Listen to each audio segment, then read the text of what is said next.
सुबह 5 बजे से लेकर के 6 बजे तक के बीच में हम डेली घूमने के लिए जाते हैं और ये हमारे स्कूल का वही है। तो आज जो कुछ बीच में मेरी बीमारी लगी थी वो सब दूर हो गई। योग इतना अच्छा है, इतना अच्छा है, जो दवाई से ठीक नहीं हो सकता वो योग से तो होता है। पंचायत बामनीखेड़ा के सरपंच डॉक्टर मुकेश तंवर मौजूद हैं, उनसे जानते हैं आज योग दिवस मनाया गया, क्या कहेंगे? सबसे पहले तो मैं अपने पत्रकार बंधु भाई सोनू समाज सेवी का बहुत बहुत धन्यवाद करता हूं कि उन्होंने सुबह से आकर इतनी इस व्यवस्था को संभाला। और सोनू भाई हमारे अपने न्यूज़ चैनल के माध्यम से गांव की छोटी छोटी जानकारियों को, छोटी से बड़ी जानकारियों को पब्लिक के सामने, जनता के सामने रखते हैं, चाहे वो पॉजिटिव हो नेगेटिव हो, हमें बहुत अच्छा लगता है। सबसे पहले तो मैं अपने पत्रकार बंधु भाई सोनू का बहुत बहुत धन्यवाद करता हूँ। और जैसे कि आपको पता है कि आज अंतर्राष्ट्रीय योग दिवस ग्राम पंचायत बामनीखेड़ा के द्वारा मनाया गया। सबसे पहले तो मैं समस्त ग्रामवासियों को, समस्त क्षेत्रवासियों को योग दिवस की हार्दिक शुभकामनाएं देता हूं। जैसा कि आपको पता है कि योग बताया गया है हमारे शास्त्रों में, ब्रह्म मुहूर्त में हमें योग करना चाहिए। जैसे एक श्लोक के माध्यम से बताया है, ब्रह्म मुहूर्ते उत्तिष्ठेत स्वास्थ्य रक्षार्थायुषे। स्वास्थ्य जीवन की इच्छा रखने वाले मनुष्य को ब्रह्म मुहूर्त में उठना चाहिए। स्वास्थ्य मनुष्य, अब भाई पूछ रहे थे कि ब्रह्म मुहूर्त होता क्या है, कितने बजे से कितने बजे तक हमें योग करना चाहिए। ब्रह्म मुहूर्त होता है 3:45 से 6 बजे के बीच में। इस समय आकाश, वायु, अग्नि, जल, पृथ्वी, इन चारों चीजों का समागम होता है, वातावरण रहता है।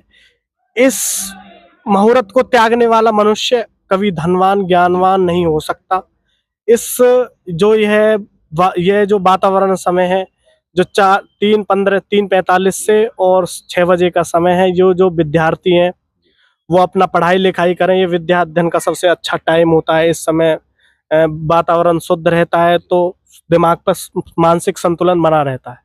तो देखिए सरपंच साहब, आपने अपने बैनर पे लिखा हो नशा मुक्त गांव, किस तरीके से बना सकते हैं? हम, जैसे कि हमारा गांव का एजेंडा भी है कि हम नशा मुक्त गांव, स्वच्छ गांव बनाएं। नशा मुक्त गांव, जहाँ आपको भी पता है कुछ शरारती तत्व हैं जो उसको बेच रहे हैं, उसको हम ग्राम पंचायत बामनीखेड़ा की तरफ से लीगल नोटिस भी देंगे कि जिससे गांव के जो युवा हैं उनको नशे से बचाया जा सके।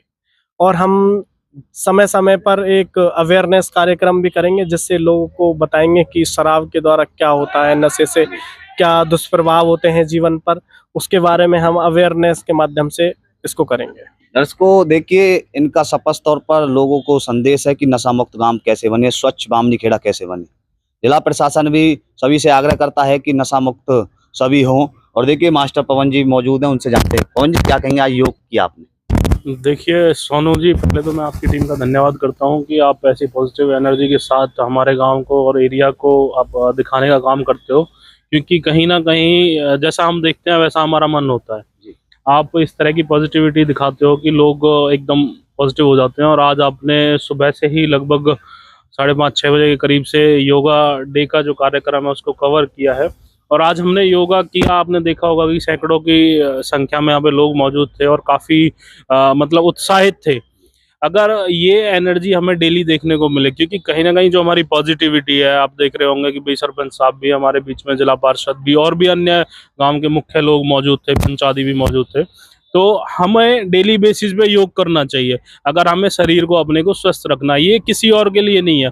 जैसे पहली कहावत थी ना कि भाई अगर हमारे जो बड़े जो बुजुर्ग थे वो ये कहते थे कि भाई अगर हमारा शरीर स्वस्थ है तो हम सब कुछ कर सकते हैं।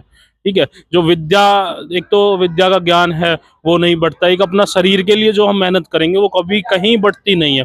तो ये केवल हम अपने शरीर के लिए करते हैं और ये डेली बेसिस पे हमें सभी को करना चाहिए। और आज जो बामनीखेड़ा के अंदर जो कार्यक्रम हुआ है योगा दिवस का, उसके लिए मैं सरपंच साहब का मुख्य रूप से धन्यवाद करूंगा कि उन्होंने इस तरह की व्यवस्था जो करी। राणा साहब, आप क्या कहेंगे योग दिवस पर? सबसे पहले तो सोनू समाज से भी हमारे, इनका बहुत बहुत धन्यवाद, जो हमारे गांव की समस्याओं को, और दूसरा जो पॉजिटिवनेस में से ये उद्देश्य होते हैं उनको जन जन तक पहुंचाते हैं। और उससे क्या है कि जन जन में जो सब पहुंचने का रहता है कि उनके अवेयरनेस बढ़ती है समाज के प्रति।